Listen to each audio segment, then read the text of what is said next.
Hello, and welcome to Dark Age Ramblings. Today I have an awesome piece from Dr. Roy Spencer from University of Alabama, Huntsville. And he's speaking at the International Conference on Climate Change. Now, Dr. Roy Spencer also is known in the Grand Solar Minimum community for putting out a data set every month showing where the Earth's lower atmospheric temperature is on a whole, so the global temperature. And currently we are sitting at a 0.22 above baseline. He doesn't specifically go out on a limb and say that we're heading into an ice age or that global cooling is happening, but he is very outspoken about the fact that man-made climate change, or CO2, doesn't have that great of an effect on the world's climate. Please enjoy this video.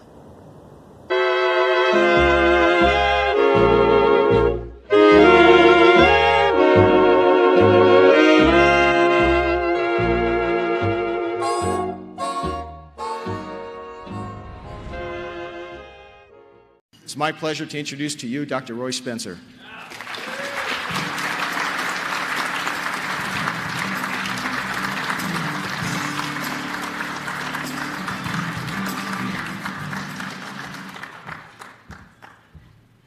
Thank you, James, but as I like to announce whenever I'm here, if Exxon-Mobil is listening, the bank routing number is 215,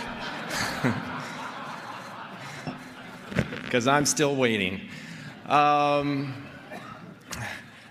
Patrick Moore yesterday morning stole a lot of my thunder, because one of the things I've learned from doing research for the last 25 or so years is that you really can't prove anything in science. We come up with theories of how things might work. And I thought Patrick Moore did an amazing job. I mean for a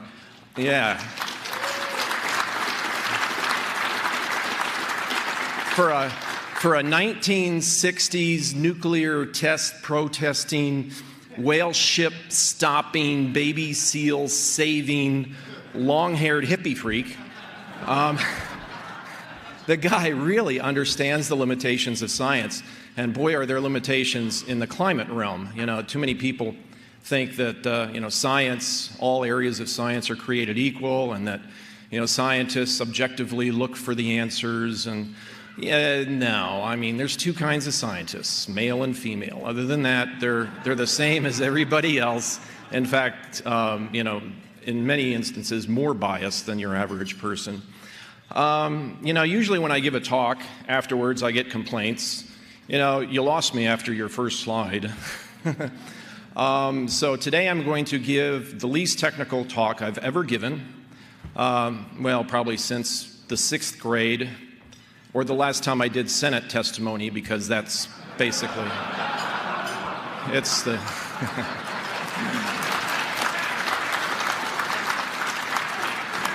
So the title of my talk is, What Do We Really Know About Global Warming? Let's see, I think I've got control of this. Also, what do you think of Vegas, huh? Boy, am I glad I don't live here. How many people got enough sleep last night? Okay, that's 3%, okay. And what's cool is that as far as a conference goes, usually I'm with just all scientists, and we're a fairly stodgy group, but we got a lot of people here that are like myself, are guitarists. I think we could form a band. Let's see, we got Craig Rucker, who's a guitarist, and Marlo Lewis and Willis Essenbach. So I suggest that for the next Heartland Conference, that your entertainment be provided by Willis and the Deniers. Yeah. Okay, what do we really know about global warming? Well, what do I mean by global warming? We kind of have to define terms. because to some people, well, to me, global warming just means warming for whatever reason, and of course, to the public, it means, man-caused global warming. But I'll tell you what I don't mean. I don't mean man-made global warming where it's M-A-N-N, okay, which the hockey stick. I'm not talking about that kind of man-made global warming. John Christy was on the National Academy's committee that examined Michael Mann's hockey stick. And no matter what you hear about out of that committee in terms of the official pronouncements, which kind of tried to protect Michael Mann's reputation, John Christy says that, that there was really serious reservations about what he had done, the statistical over-manipulation of the data. So I'm not talking about that kind of man-made warming. I'm also not talking about this kind of man-made warming, which Anthony Watts has done a fantastic job at revealing over the years. All of these, yes, Anthony. Anthony has been a wonderful resource for all of us. He has single-handedly forced NOAA to go back and take a look at the siting of some of these thermometers, because a lot of us still think that a lot of the warming we're seeing in the thermometer record is just urban heat island effect. In fact, Las Vegas here, even though it's built in the desert, basically, I don't know why people do that, build cities in the desert, but in the last 40 years or so, nighttime temperatures here have risen by 10 degrees Fahrenheit because of urbanization. This is an effect that they can't take out of the thermometer record, okay? Their algorithms cannot take it out because you can't separate it from global warming. If you've got a long-term warming trend because of urbanization, there's no way NOAA can take out that effect because it's indistinguishable. So Anthony's been doing a really good job. And I'm not talking about that man-made global warming either, which is just localized. When I say global warming, I mean the recent probable increase in global average surface temperature on multi-decadal timescales. So just defining terms. Okay, so after working on global warming for the last 20 plus years, what do we know about it now? And this is a common theme among scientists, especially us gray hairs, that the longer you go, it's like the more you get more questions than you get answers. So what do we really know about it? Almost nothing. Although Bill Gray tried to convince me yesterday he has all the answers. But yeah, I can't say that. Maybe if I live to be his age, I'll have all the answers too. Anyway, we really don't know how strong global warming is, what it's caused by, whether it makes severe weather worse, when it started, when it will end, whether it's good or bad. Now, we do know it might be caused by some combination of human activity and Mother Nature. And, I have to admit, adding CO2 to the atmosphere should cause some warming, but I think it's entirely open to question how much. And how much warming we're going to get from adding CO2 to the atmosphere makes all the difference. Makes a difference between Al Gore's Armageddon and, who cares, it's probably a beneficial thing. Now, why would I say it might be some combination of human activities and Mother Nature? I mean, aren't those the only two possibilities?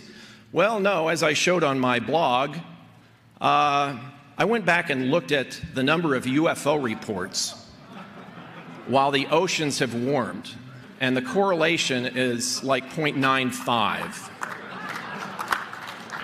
So one of the theories is we've had extraterrestrials coming here and secretly pumping energy into the oceans for the last 50 years, which have raised the average ocean temperature by hundredths of a degree in the last 50 years. I don't know what their purpose is, but, so it might not be just humans and Mother Nature. Maybe it's aliens, who knows? Okay, I like this graph. It shows that nearly every century might experience global warming or cooling. This is a relatively recent summary of proxy evidence of past temperatures. I like it because it goes back 2,000 years and covers the Roman warm period. And basically it shows Roman warm period was just as warm, within the era of the measurements, as it is today. I'm not sure whether that could have been because of how they powered their chariots. I suppose that's possible. And then the medieval warm period, we know that was warm historically. Just based on historical records. Farming in Greenland, you got to be kidding. And then the Vikings finally got forced out after 100 or so years. We have historical records of that. Climate changes naturally, and just about every century in the last 2,000 years, if you look at it, the proxy records had global warming or cooling. Okay? Now this is a graph that we came up with, John Christy and myself, that turned out to be much more popular than we ever imagined it would be. And it's just a straight comparison between the climate models, which almost universally, in fact, from what Pat Michaels said yesterday, universally produce too much warming. Over 100 climate models, and they produce too much warming compared to the observations, whether you're talking about surface temperatures from thermometers or our satellite data. There's a huge disconnect between the two. Now, what is astounding to me is that, and I come from a weather forecasting background, okay? We use computer models for weather forecasting.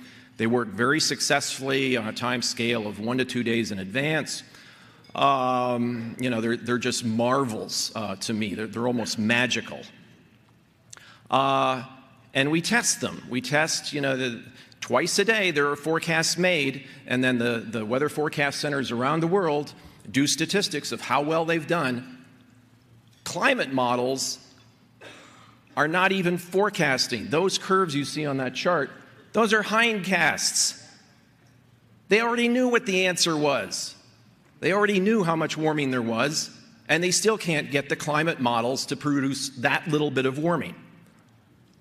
Now, you tell me the climate models can be believed for policymaking? You've got to be kidding.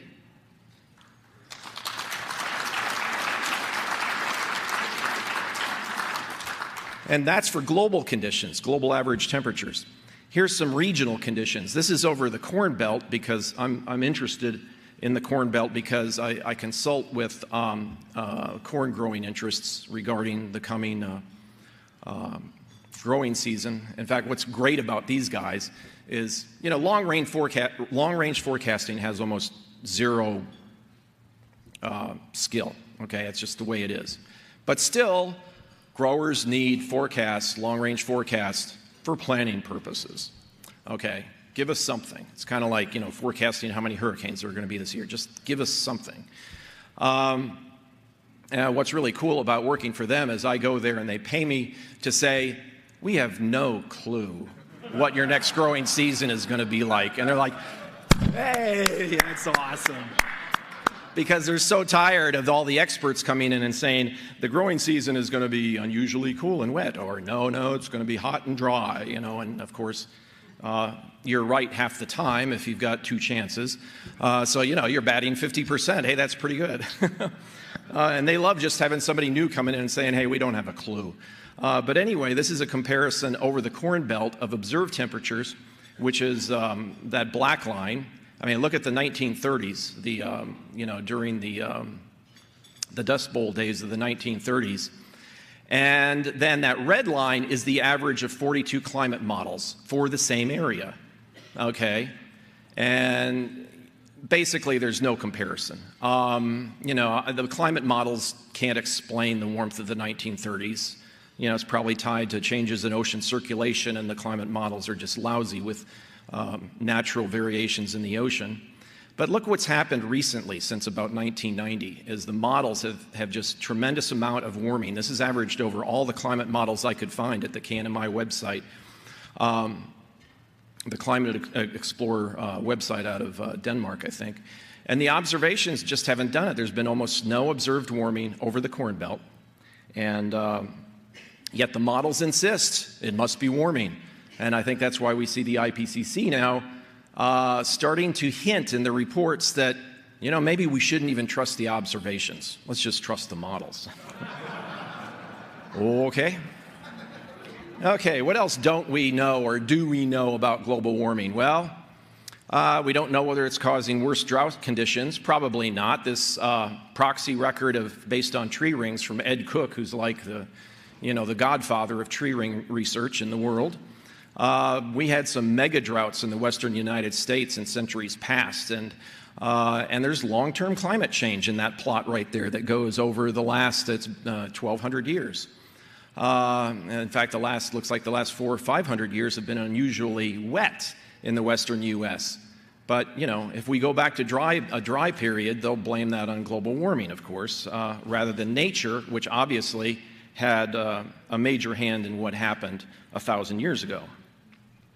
Okay, we don't know whether global warming is causing worse tornadoes. Apparently not. If anything, the strong tornado reports have gone down over time since the 1950s.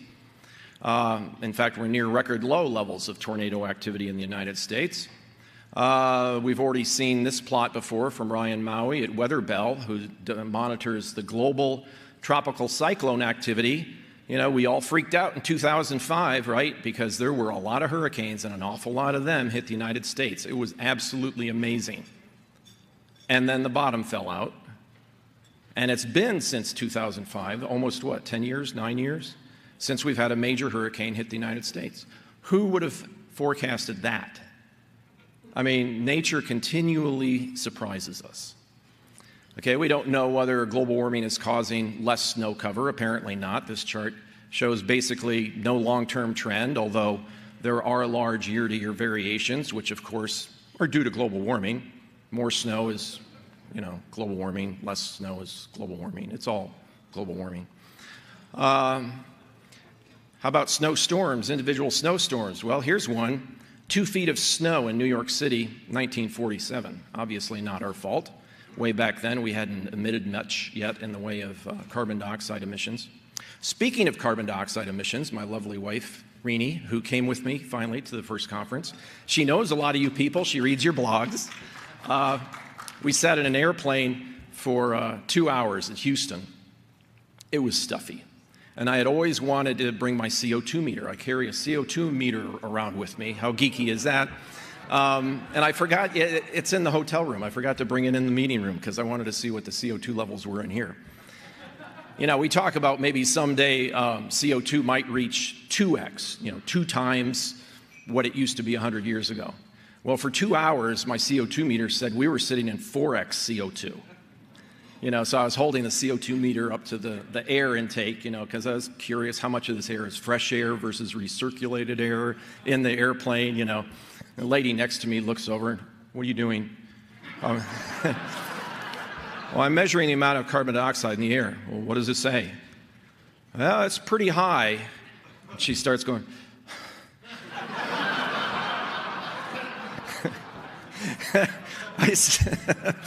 I said, no, it's, from what I read, this level of CO2 is enough to where it might make you feel a little drowsy or like not very clear, but it's not dangerous. And she's, okay. All right, but I digress. Anyway, global warming is going to destroy agricultural productivity, right? That's what we keep hearing. Okay, well, these guys, these grain people that I work with,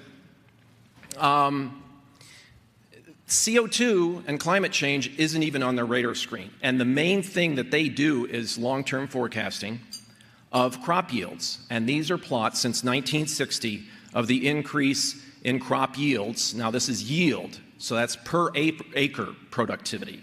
It isn't affected by planting more acreage. It's just the productivity per acre. Crop yields from that top line is corn. These are the main global grain crops, corn and wheat and soybeans, okay?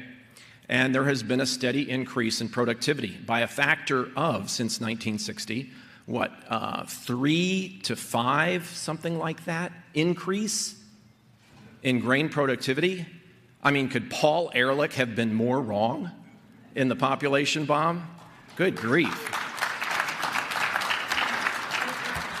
And, there's no sign of global warming hurting productivity yet. I already showed you the graph of the Midwest U.S. The models say it should be warming. It isn't. And a little warming probably isn't going to hurt. Most of the productivity is just because of the ingenuity of mankind. Improved farming practices. especially, new hybridized seeds, more drought tolerance and all of that. Humans are pretty smart about becoming more productive if they want to be. So there's no sign of global warming or climate change yet in agricultural productivity. But the IPCC, which seems to be immune from facts, continue to insist, that global warming is hurting our crops, blah, blah, blah, blah, when there's really no observational evidence for it. They are more and more in the realm of theory, which is increasingly divorced from observation, from the real world. This is really cool. I like this plot. It's been known, there's been several papers written in the last 10 years about global greening, that the Earth is greening up. And these researchers in Australia came up with this plot of which regions of the Earth are greening the most. And they tried to subtract out the effects of changes in weather, trying to get more at the CO2 effect. CO2 is plant food. As Patrick Moore mentioned, it's necessary for life on Earth. We're putting more of it in the atmosphere. And you see here, especially the semi-arid areas like the Sahel region and Africa, more vegetation because of more plant food. In other words, to some extent, plants on Earth, life on Earth, has been starved for CO2. I tell people, the way I express it is I think life on Earth is sucking on CO2 as hard as it can, and now life is breathing easier because we're putting CO2 into the atmosphere. The idea that everything humans do hurts nature is a religious view. It isn't necessarily true.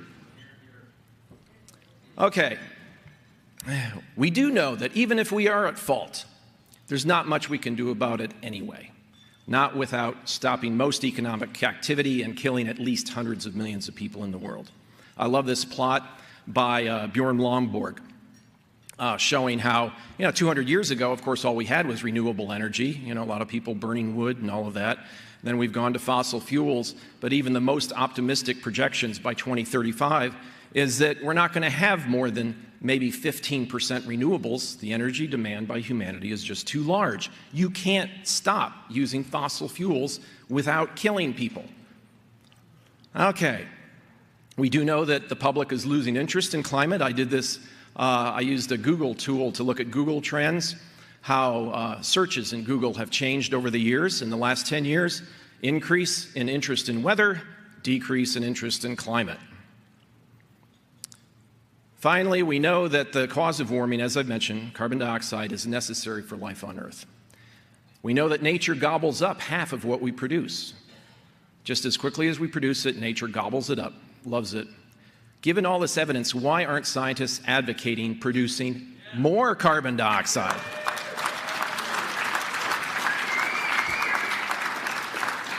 It makes no sense to me. Scientists are supposed to be objective, look at all possibilities. They never look at this possibility. Well, some of us do, right? Craig Idso does, because he's an expert in this stuff. Well, dramatic pause, because I've never said this before. The reason why more scientists don't advocate putting more carbon dioxide in the atmosphere is because the driving force behind the global warming debate, I hate to say it, isn't science. Thank you.